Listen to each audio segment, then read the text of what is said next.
करना, तमाम दुनिया के गम चिंताओं से बरी होने के लिए ही तो इस स्कूल की पढ़ाई में आकर बैठते हैं।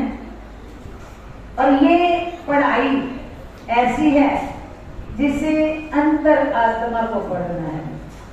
जुबान से गाना, जुबान से सुनना, कानों से सुनना, जुबान से गाना और इधर उधर देखना प्रेमियों हर महफिल में मिलता है, लेकिन ये दरबार है रूहानी। ये कौन सा दरबार है? रूहानी फकीरों का दरबार है। यहाँ पर रूह की पढ़ाई होती है। अपनी आत्मा जब तक खिले नहीं, जब तक आत्मा को सुकून न आए, चैन न आए, तो इस स्कूल के दाखिले का लाभ नहीं है। जिस स्कूल में दाखिला लिया है वो है नगरी वाले का, परमहंस अद्वैत मत का दरबार। और यहाँ पर केवल सतगुरु के प्रेम की पढ़ाई होती है। यहाँ पर आत्मा की सच्चाई की पढ़ाई होती है। यहाँ पर जगत की बातों की पढ़ाई नहीं है प्रेमियों।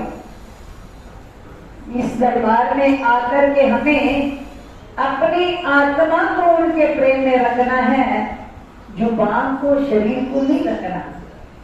और आत्मा के प्रेम के लिए केवल एकाग्रता की जरूरत है।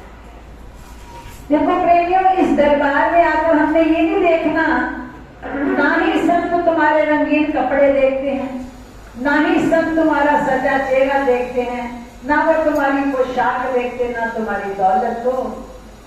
संतों को कौन प्यारा लगता है?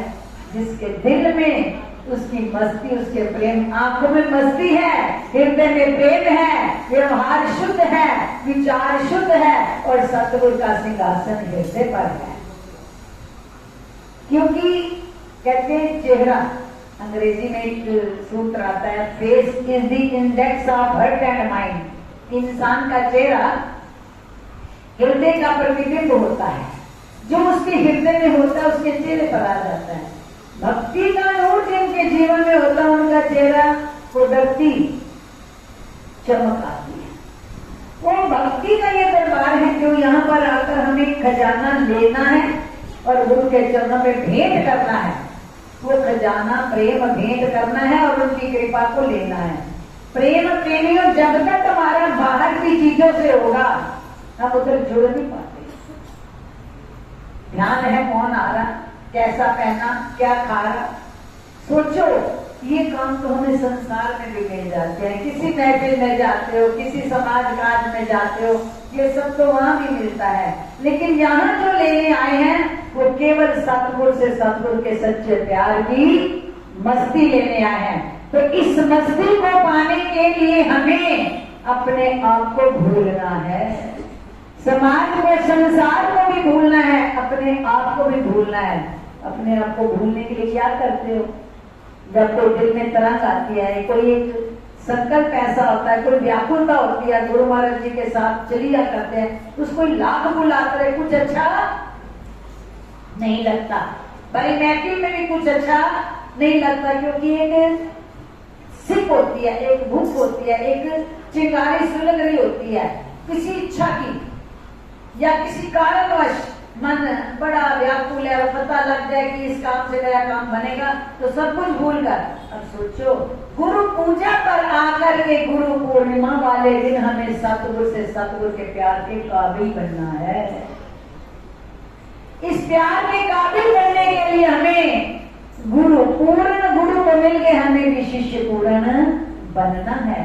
तो पूर्ण शिष्य बनने के लिए हृदय को तमाम ख्यालों से खाली करेंगे तो पूर्णता हमारे हृदय में वो भरेंगे। तो हृदय को दुनिया के ख्यालों से खाली होने के बाद ही सतगुरु की पूर्णता का, कृपा का प्रसाद हासिल होगा। मांगना क्या है, आज भेंट क्या करना है? मेरे सर्वस्व विकार प्रभु आज आपके चरणों में रखे जाएंगे।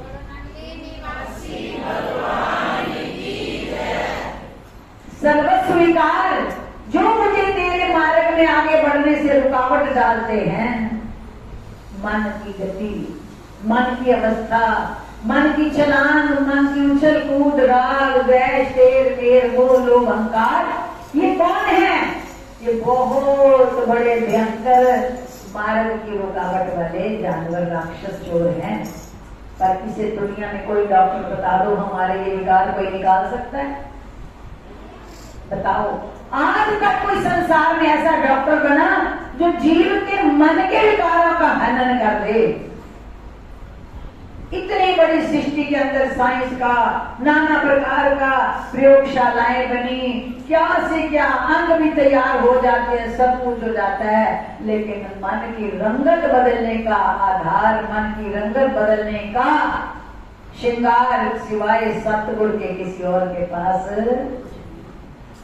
तो सतगुरु के पास आए हैं तो इस मन को ऊपर रंग चढ़ाना है, मन की अवस्था बदलनी है, मन की रंगत बदलनी है। उसे बदलने के लिए हमें क्या करना होगा? सिर्फ एक का होकर जीना है, सिर्फ एक का होकर जीना है। जहां एक होगा वहां अनेक स्वतः ही आ जाएंगे, और जब अनेकों को अपनाते रहेंगे, वो भी मेरा बन जाए, वो भी मेरा बन जाए, वो भी मेरा बन जाए। प्रेमियों, जीवन जन्म जन्म खत्म हो जाएंगे, उसको छोड़कर अनेकों को जब अपनाते रहेंगे, कोई एक भी अपना नहीं बनेगा। और जब उस एक को अपनाने की तरफ में दिन रात एक कर देंगे, जहां वो होता है उसके पीछे तो कुल रिद्धियां सिद्धियां जहान है। उस एक को पाने के लिए अपने आप को भूलना है और उसके प्रेम में डूबना है, जिससे हमें आज के दिन सतगुरु की पूर्ण शिष्य बनने का हक मिल जाए। इसे कहते हैं गुरु पूर्णिमा।